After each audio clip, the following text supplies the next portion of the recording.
Hey guys, it's Sam from Wrestlesphere. Check out our latest interview with Eric Young from TNA. Eric talks about the NXT TNA crossovers, spooky wrestling, and he even tells us what he thinks about wrestling tribalism. Okay, enjoy.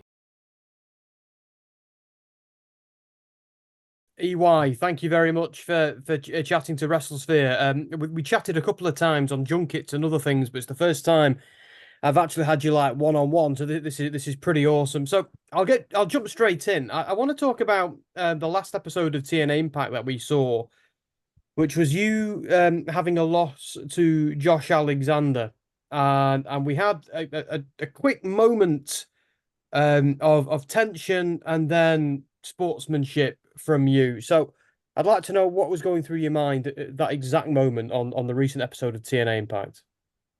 No, I mean, I obviously wanted to advance there, right? I want to, it's the ultimate goal to hold the world championship, and Josh are buddies now.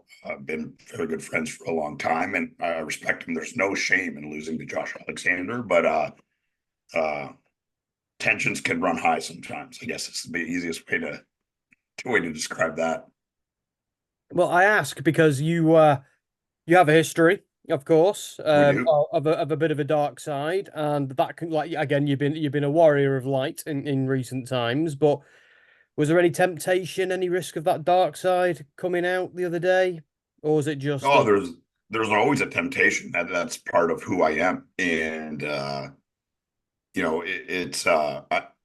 try not to let it affect me, but I mean, at the same time, I've really got one goal, and it's been that from as long as I can remember, is to be world champion. I want that pressure.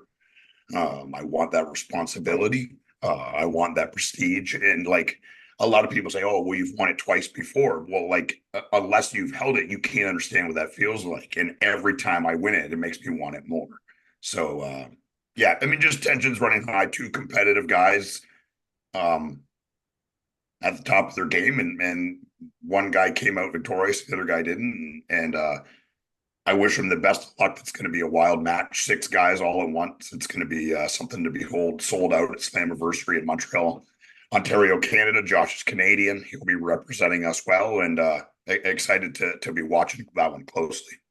speaking of Slammiversary, obviously with that coming up in Montreal, now that the six slots in that match for the World Championship are taken, um, what's your plans? I know it'll probably play out in the coming weeks, but what are you hoping to achieve there now that that particular opportunity is locked in? Yeah, I mean it doesn't change. I think if you worry about losses or you ride too high on wins in an industry like this, it can eat you alive. So it's just on to the next thing for me. Like I said, my ultimate goal is to regain the world heavyweight title, and that's the only goal I have. That's it. That's what's left, is doing my very best night in and night out to obtain that again. And that's it, man. That's the only goal. There is nothing else. Cool. So you might not know this, but I've been in the time that I've been speaking to TNA wrestlers, a lot of them have name dropped you as a locker room leader, and there's one thing that keeps popping up when I'm talking to them, and that's the creative flair that you have, and you help other wrestlers develop. The most notable example of this is when I spoke to Joe Hendry, and he was singing your praises. So, I'd love to know what that from your point of view. How important is that to you? And there's clearly no smoke without fire. So I'd love to know about your creativity from your point of view.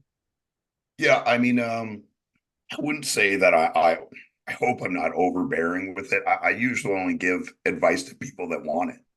And if someone asks me, which Joe has on several occasions, then I give them my ideas and my thoughts. I think it can be valuable. And the most important part of my creative flow and my suggestion is that I have experience, and not just experience doing one thing well. I've done everything. Like I've seen the card from every angle. I think that gives me a very kind of unique perspective on the wrestling business.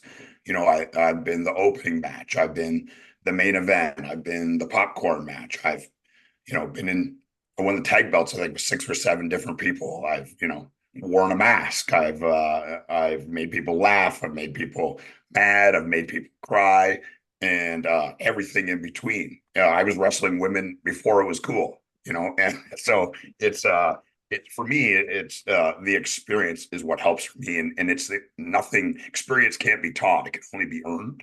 And I wish I knew now, or I wish I knew, 15 years ago what I know now. I mean, maybe I'm not the athlete I was at 25, but I'm 10 times the professional wrestler.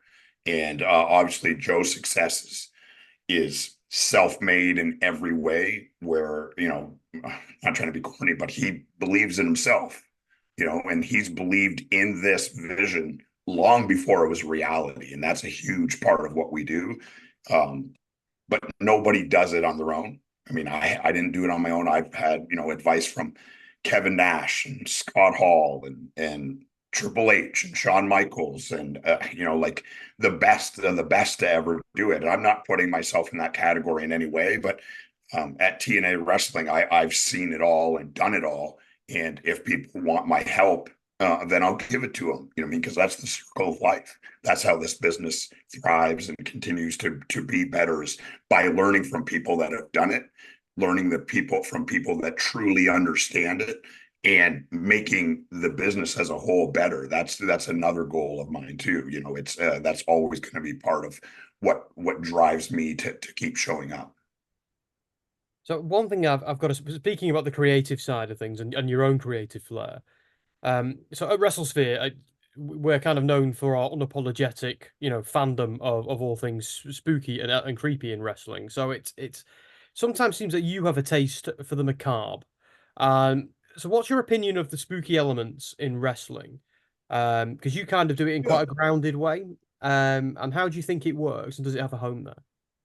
Yeah, I think I mean, it's always had a home, in some way or another. There's always been a home for the bizarre, for the different. I've said this in other interviews too, but it's true. Is like wrestling was inclusive before anything else. It was just about, can you be interesting, and can you make money, and can you make people interested in watching what you do. The dark side of stuff, or the scary or the spooky, that's been in, as far as storytelling goes, as back to caveman time, right? Like the boogeyman, and on and on and on. So it's a part of wrestling because it's a part of life. And I always, I think now I always try to come from a grounded place, because that's what pro wrestling fans are looking.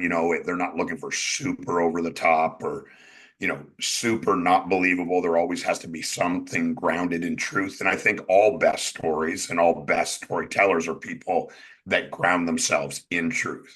And it was okay with stretching the truth and bending the truth. That's what pro wrestling is, when I think it's done the best.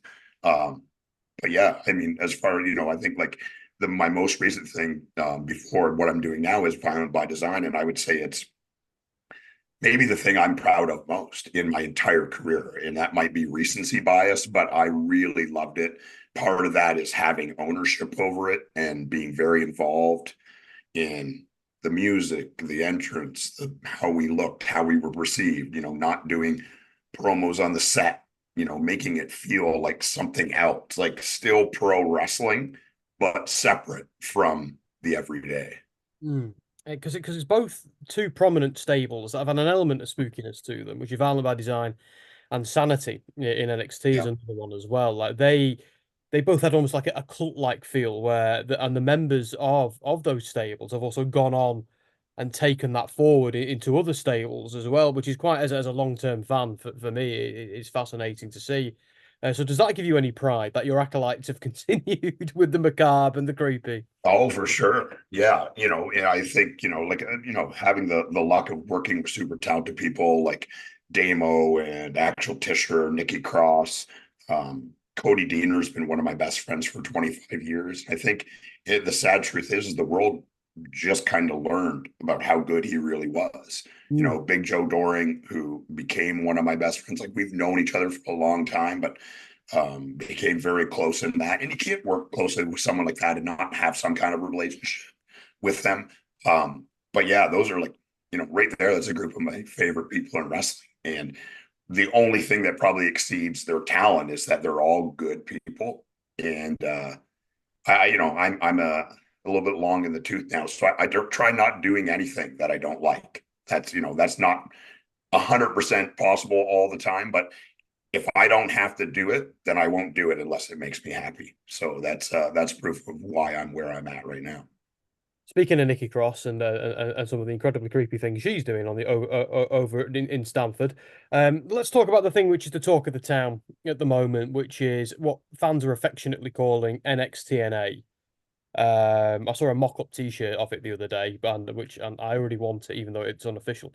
But you know, what does from an opportunities point of view, what do you feel like can be achieved here? Because we've already seen some pretty mind-blowing stuff already with these crossovers. Yeah, obviously, with the Joe Hendry thing being, literally white hot and it homegrown for TNA and for Joe himself, it was really cool to see him, get the entrance on NXT, be in a prominent spot on that show.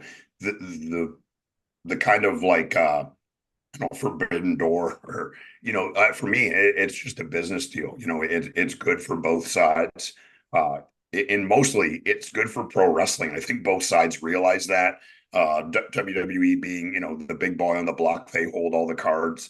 Hunter is still a very good friend of mine, and we talk quite often. So I trust him with whatever it is that he wants to go on. And Ariel and Tommy and the people kind of calling the shots here have been doing a great job of back and forth. And like the truth is the coolest part of being still kind of a wrestling fan, or for wrestling fans, this is the tip of the iceberg, right? Like it's already super cool, and it gets people thinking and talking, which is the whole point of entertainment.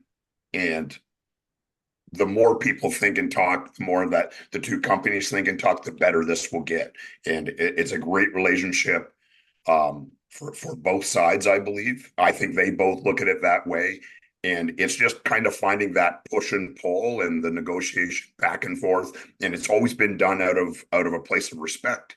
Obviously them holding more cards than us, but it's a great deal either way. And for me, like I try to envision it as a wrestling fan, like seeing people show up there, or possibly main roster down the road. Like who knows? It's really just the tip of the iceberg so far. Yeah, as a fan as well as a reporter, I have to agree right now. The shows I'm looking forward to the most are NXT and Impact because of this. Everything else like Raw, SmackDown, Dynamite, Collision have all taken somewhat of a back seat because this is the stuff I know this is just me, sort of one subjective view, but I think it's been great to sort of counteract some of the tribalism that appears online as well. It's Yes, really our tribalism's out of control, man. yeah. It's out of control. And I just think people should just enjoy what they enjoy, and that's it. And there's so much to choose from, and if you want to like it all, then you can like it all. And if you want to watch just one of it, then watch one of it. It shouldn't. Tribalism is almost as confusing to me as racism is. Yeah. It's just I don't understand it. I don't know why people are so mad. Um, watch what you want or don't watch any of it. It's all your choice. And yeah, I hope that goes away over time, but it's doesn't seem to be going anywhere soon. It's absolutely right, isn't it? It's like you can enjoy a McDonald's and you can enjoy a Burger King on different days. It's all Yeah, I love them. I love them both. so obviously, like you've been a prominent figure, in TNA for a very long time, and you've been a prominent figure in WWE. So this must be pretty awesome to you. So if we saw, this is what I'm secretly holding out for, if we saw a TNA invasion of NXT or WWE, would that be something you'd want to get involved in? Oh, I'm open to anything. And I say this when I do seminars and stuff. And I say, don't, the more open-minded you can be and the more things you can prove that you can do and pull off, the more valuable you'll be. I've had a full-time job in pro wrestling since 2004. So, and I think that's mostly due to my open-mindedness. And I'm not the best at any one thing, but I'm very good at lots of things. And that's because I'm open to whatever. Like a huge part of my career was being, you know, the funny guy, the comedy spot. I'd never done comedy wrestling a single day in my life before there. Yeah, Never, anywhere. So, you know, they said, this is what we want you to do. So I just said, cool. And I ran with it. And it, you know, gave me an unbelievable 8 or 9 years, opened doors into television shows and all kinds of other things. And it showed my employers that I'm capable of whatever you want me to do. You know, I was hired because I was a good wrestler. I didn't speak for almost 2 years. Then all of a sudden I'm thrown into this comedy role. That's really all I did. I didn't work or wrestle a whole lot during those years. So yeah, I mean, I just say just go into it open-minded, be as flexible as you can, and try to do everything because it's all awesome.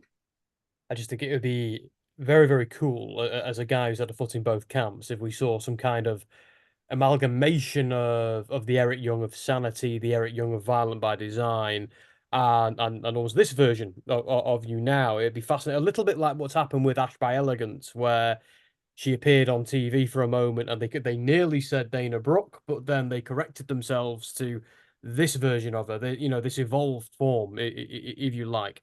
But there's one more thing I want to ask you, Eric, as well, and Sure. I absolutely have to because you're one of the most important people to ask this to, as a TNA legend. So I'm asking everyone about the rebrand and what they think about it. But as a guy who's been here since day dot, what was going through your head when that decision was made, when it came down the wire, and everything beyond?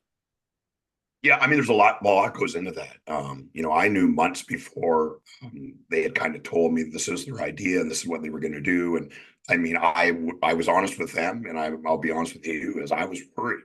You know, I was part of TNA wrestling when it was still TNA wrestling, before it changed the Impact, and it was one of those things. Like it kind of became cool to hate it.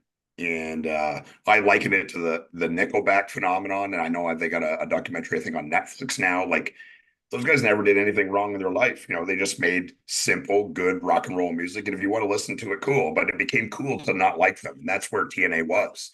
And it didn't matter how hard we worked, how well the show was written or produced or any of that. There was just this black cloud over it. And that's why they changed and moved away. And I was worried about that. But I think nostalgia kind of wipes the grime away. You Yeah. know, it wipes the dirt away, and it had been long enough. I can say, walking through the crowd in the Cicero Stadium in Chicago when they played that video at the end of the pay-per-view, when it was all the guys that were in the video in the ring when they came back up. That's one of the most electric moments of my entire career. I've wrestled in front of 20,000 people. I've, you know, headlined pay-per-views. I've done everything, and I can say, I think when it's all said and done, that's one of the things I'm going to look back on most fondly. It's hard to describe unless you're there. I think it came through the TV, but it never fully comes through unless you're there live. I mean, as a wrestling fan, you've been to shows live. TV is great, but nothing can do it justice, right? Unless you're there live. And it's one of the coolest moments of my life. And there's a lot of history here, a lot of pride in those three letters for me. And cool to see a lot of pride in younger talent because they grew up on that. You know, Will Ospreay, who's I think bell to bell one of the best guys in the world right now, and I don't think it's arguable. I've known Will since he was, you know, a skinny like 16-year-old kid, and he's a good dude. Me and him are good friends, and he grew up on TNA wrestling. That was his wrestling of choice. And what we're doing now is we're changing that for another generation of wrestling fans, where we're growing it and making the right decisions and moving towards it being this legitimate other choice. You know, like we're not competing with anybody but ourselves. And that's a really cool place to be. And what we're doing it for is we're doing it for the people that consume the show, you know, like pro wrestling fans are the people that consume TNA wrestling, and that's who we're making the show for. So it's very exciting for me. It's nostalgic, and I take a lot of pride in those three letters. Always have and always will. That's awesome. Eric, thank you very much for your time today. I can't wait to do this again. I was really looking forward to this one more than usual. So thank you so much for this. Appreciate it, man. Thank you so much.